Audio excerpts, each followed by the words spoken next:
Empire.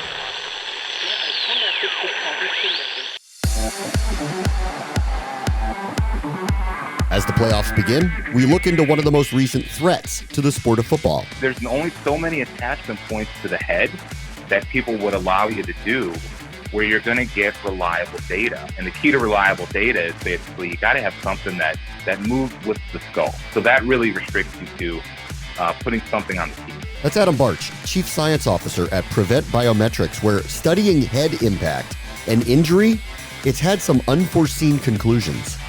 This is the Future Sport Podcast. I'm Bram Weinstein.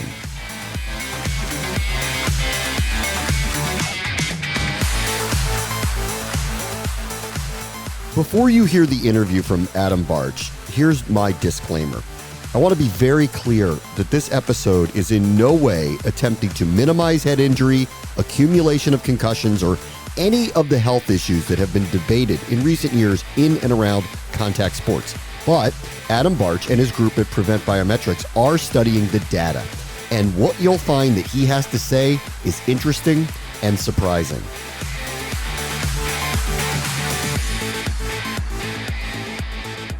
Our guest this week is Adam Bartsch, who is the Chief Science Officer of Prevent Biometrics. And for years, they have been studying the accumulation of data in terms of head injuries. And their goal is to take accurate head impact monitoring from their labs to the playing field. Hey, Adam, how are you? Hey, I'm doing well, Bram. How are you doing? All right, that's a little bit of word soup, obviously. Why don't you kind of dumb it down for us? What have you guys been doing and what are you doing? Yeah, well, I'm an engineer who for the last, 12 years of my life, my sole mission has been measuring head impact on a living person with accuracy and precision. And basically that's a long-winded way of saying it's really hard to measure a head impact on somebody who's living. Certainly in my past as an automotive safety engineer and, research assistant in laboratories, you do these things on crash test dummies. You also do them on cadavers. But the living laboratory has its own set of challenges. But today, here we are with Prevent Biometrics, really on the cusp of some amazing things with some key partners of ours who are really leading the way in head impact safety worldwide, including World Rugby and the U.S. Department of Defense. Why is it hard to find data on a living human being as opposed to a dead one? Yeah, well, the advantage of a crash dummy or in a cadaver when you do these tests in the laboratory, it's a highly controlled situation. And of course, you don't just do these tests just to do them, right? People have been seeking ways to design better helmets and headgear and understand human tolerance to car crashes, very important things. But the reason it's challenging in the living human being is that, there's only so many attachment points to the head that people would allow you to do where you're going to get reliable data. And the key to reliable data is basically you got to have something that moves with the skull. So that really restricts you to putting something on the teeth. I mean, that's the be-all, end-all at this point. So certainly folks, that listen to your podcast or even yourself, Bram, they might have been tracking, the last 15 or 20 years, been a number of attempts to try to, aggregate data from helmet or headband or skin patch sensors. Those attempts, while certainly novel at the time, have generally all fallen in the category of semi or total random data being generated because simply the devices move differently than your skull does. So, all right. So why do you think that is? As everyone's tried to figure out a better way, obviously these can't be, especially in sports, they can't be prevented, not with the collisions that are going to occur. But why do you think that is that you're having a hard time finding a way to collect the right data on this? Well, I mean, in my end, I'm not. Certainly it's taken a little bit of development time back, 10, 12 years ago at the Cleveland Clinic, where I started this with a team of neurosurgeons and, NASA-trained mathematicians. So on my end, it's been pretty straightforward. It's just been for a lack of funding historically. We started with nothing around 2008, filed some provisional patents and slowly but surely we advanced orders of magnitude of knowledge and funding, and here we are, Minneapolis having, spent somewhere in the range of 25 to 30 million dollars to get to the point where we can just put something in a box, ship it to New Zealand, they pull it out, put it in the boiling water, and they go. Now, other folks that have attempted to measure head impact, I mean, certainly there's 100 peer-reviewed papers, give or take, in the literature that you could just Google that talk about helmet sensor data. And one of the keys there, what we know now, is if you just do the simple one, forget what the data says, just pay a high school kid, $12 an hour to watch a football game, and just have them, write down with a pencil and paper how many times somebody they think had a head impact. What you'll find is, those helmet sensor data sets will spit out, something like 30, 50 head impacts per game per player. And this is really at all levels. This is, from youth to high school to college, even to the NFL. The system will say 30 to 50 or 70 or 80. That person you're paying $12 an hour in a case of Fanta, they'll tell you it's 6. And so we've actually, in many ways been misled by data that has not been accurate in the real world. Now, certainly some of that data you're tracking as well as I am, ideas about cumulative subconcussive head impacts being dangerous long term. Well, the headline is much more interesting if you could point to a data set that says kids are taking 1,000 head impacts a year, and you connect the dots to, recent scenarios of folks who commit suicide or have these deviant behaviors who possibly played in the NFL, versus the true story, which is people don't get hit that hard or that often in American football or really any other sport that we've looked at. Wow. So do you have guidance that you talk about now, knowing what you know about all of this, or do you try to stay out of all of that? Well, certainly we've done a little bit of both. I mean, if you go back, 5 years, when I moved my family out here to Minneapolis, Prevent Biometrics acquired intellectual property from Cleveland Clinic, brought me out here. We decided to give it a shot. We always sort of thought, me as a, let's say, recovering researcher and scientist, that I wouldn't have to do that anymore. That actually the folks out there in the world of research and science would take this, yes, with caveats, with the need to, trust, yet verify the tech and the data, but move pretty quickly once they realized what was really going on. And in fact, there's been very few people that have been able to do that, which is why, in particular, I brought up, World Rugby and the U.S. Department of Defense. They have a real and unmet need to document how hard and how often folks get hit in the head, so they can either make rule changes, modify training missions, make a new parachute. These are people who get that they have potential risks and they want to try to mitigate them, or in rugby's case, make the game as safe as it could be. So they're taking a very proactive approach, and for them, it's straightforward. I'm not sure why that's not as simple for everybody else. Yeah. I think part of it is there's some institutional inertia, specifically in North America, specifically in the United States, where people have a hard time even understanding what it is that we do and why it's useful, because there's been a lot of there's been a lot of false starts by a lot of companies trying to measure head impact and tell people how useful the data will be. And there's a lot of data out there that simply is random. So you need somebody like me to help distill through it. And there's only a couple of people like me around, whereas, there's thousands and thousands and thousands of, moms and dads out there just trying to do their best and, keep their kids safe. Well, I think and the fear too is that the bottom line is if you are to give guidance, is you're going to say, don't participate in contact sports. And obviously that's not an answer anyone can have, but I don't think you would go there, right? I mean, what's the data telling you about participating in contact sports? Yeah, that's such the perfect question, Bram, because I'll just tell you sort of the quick little story of my wife and I. So 3 years ago, we got 4 kids, and I'm in the field. I go to, by the way, my wife has front row seats to the Cleveland Browns. I've gone to a lot of American football games, seeing it close up. As my oldest son, firstborn, 3 years ago, if you would have asked me, I would probably have said, you know what, I'm really hesitant about letting him play tackle football. At that time, I didn't have enough data to give me sort of enough. I mean, I'm a scientist still. I need more data than most people, but to give me over that hump, I still wasn't quite there. 3 years later, he played tackle football for the first time this fall. He didn't have a single head impact bigger than a pillow fight. And that was the case for almost his entire team. Of course, there was literally one impact for the entire year where a kid got unlucky, tripped and fell, hit the back of the head. The coach saw it. We looked at the data together. I said, yeah, that's a sledgehammer hit. Call the parent immediately. And then from there, it's on the parents. Like, well, the advice is you should call the pediatrician. Now, it's so early days in this that if he called the pediatrician and said, Dr. Bartsch told me this was a sledgehammer hit, maybe the pediatrician can use it. If he said this was 82 Gs with a workload of 79 joules, nobody has any idea what that means.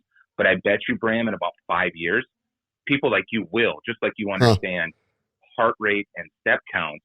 It's simple enough, assuming the tech works and gives you the data in a meaningful time span, either real time or same day or the next morning, that this is not brain science. I say that tongue in cheek, but it really isn't. You get hit really freaking hard, you want to get checked out, but that doesn't happen very often. Most of these things that are happening, especially in youth, they are smaller and there's fewer of them than we've all been taught occur.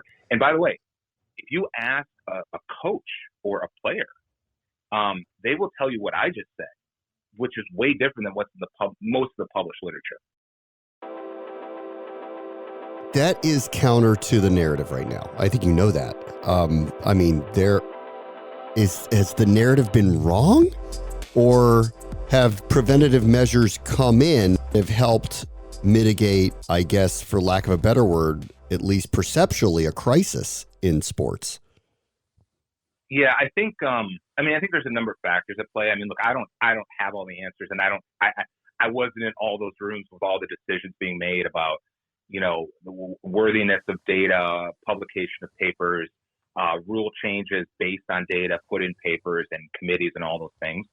But one thing I can say is, I mean, certainly we know that definitely sports are played in a different and safer way today than when we were younger, and better still, for my father who's in his 70s. I mean, American football practice for him in high school certainly was a way different thing than it is today, even including, shit like they wouldn't, like they wouldn't allow people to take water breaks on a hot day, just so all those things. I could tell you professional football practice now is a highly different experience than it was when I was covering the Washington football team 20 years ago to doing it now. It's a highly, highly different experience now. Yeah. And that makes sense. So certainly it has to be safer, even if we don't have the data that documents how hard and how often, 40 years ago versus 20 years ago versus today. Even if we don't exactly have that, we know just intuitively people are trying to do the right thing in general to make it safer. Now, what I will say is that I don't have an explanation. It's not just rule changes where if we have a guy wearing a good fitting mouth guard that's tracking his head impacts with these sort of loose fitting devices, on the head, there really isn't an explanation for why those loose fitting devices, measure 6 times for every time there is one head impact. I mean, that's not a rule change thing. That is a physics thing. And I think one of the reasons why the narrative is, I see the media. I've seen this week Ann McKee's all over the place talking about CTE, which I don't know anything about CTE. I'm not a clinician. I leave that to them to discuss and debate. But the one thing that's still perplexing to me is that we have data that many folks will point to and many reporters will point to, where we know the engineers that collected that data, they know it's not correct. But really what they've done is they throw their hands up and go, look, either I would have done nothing or I did this thing. So either I would have not been able to even attempt to report how many head impacts happen in a year in a season of 12-year-old football, or I took a device. Yeah, maybe I didn't video verify anything, but I just grabbed the data they told me because I trusted the device was telling me something truthful. And so here we are now. It's a confusing thing for me to say, yeah, you thought it was, 50 head impacts a game, but actually we've done enough of this where we know it's like 6. And we also know the big one, that's 1 in 1,000. Yeah. So those big sledgehammer impacts, that is not every person, every play, every day. That's like, maybe it's 1 a game, maybe it's 1 a week. And then the final thing, Graham, all the way back to the worry about some guy like me comes along talking about it's so dangerous. The data says it's so dangerous. Maybe you shouldn't play. It is so far the opposite, even to the point of the faster you could find somebody who took a concussive impact, like that New York Giants quarterback. I mean, I'm a recovering Giants fan. They said, we have no idea the impact that happened. My 6th grader pulled out his iPhone and showed me the impact as soon as he read that headline on ESPN. He goes, Dad, it's in the middle of the 3rd quarter. Look right there. He hit the back of his head. And then look on the next play, he wasn't quite sure what he was doing. He took a sack that sort of ruined their chances to win the game. Mm-hmm. Well, that guy, if he's injured by playing more, he can't get uninjured. But if you got him out faster, you actually recover faster. And by the way, in all likelihood, a healthy backup quarterback wouldn't have taken that crippling sack either. So there's so many things that's just such common sense. And that's why, again, like the World Rugby folks and the Defense Department folks, usually the way this works, like I've talked to you for, I don't know, it's 15 minutes now. I get about 60 seconds in and they kind of just tell me, shut up, I get it, let's go.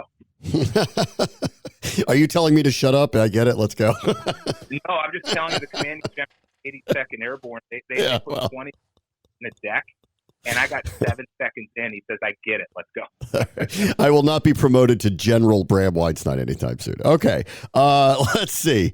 You mentioned the mouth guard, which is one of the devices that you all have worked on specifically. Can you just kind of take us through what it is and how you came to, like, this was what you thought would help you find the data that you needed? Yeah, absolutely. So at the high level, because I'm guessing most folks that listen to your podcast are not, sort of a postdoc level physicists, but it's an athletics mouth guard. Like if you've ever been to the dentist and had a custom mouth guard made, if you have a night guard that you use for grinding your teeth, if you've ever gone to the sporting goods store and bought one for $2 to $20, boiled it in water for 30 seconds, put it on your teeth. That's the delivery vehicle. It is a mouth guard, also called a mouthpiece. In Europe, they call these things gum shields. Okay. However, inside of it, you almost can't even tell. Like we make these clear so people can actually see the circuit, but if it's not clear, you almost wouldn't know it's there. There's an electronic circuit inside that think about it almost like a Fitbit for your brain. So it has sensors that can measure how your head moves, basically the acceleration, the velocity, the linear motion, the rotational motion. And also there's some math embedded in there that allows us to calculate at what's called the center of gravity of the head. Because no scientist really cares about your tooth acceleration or your tooth impact force. Everything is related back to a common reference point, which is the center of your head.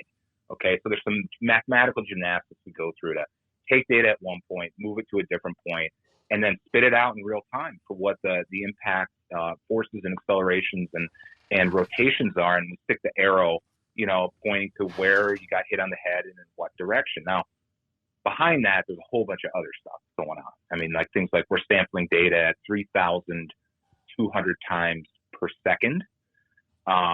We also have data in the output that if you were one of the 10 people on the planet who run brain simulations of injury, this data is being used to drive knowledge about what is actually happening to the brain tissue. Basically, the skull is shaking, so we provide the data for how the skull is shaking, and those smart people go figure out, okay, where are the hot spots inside the brain?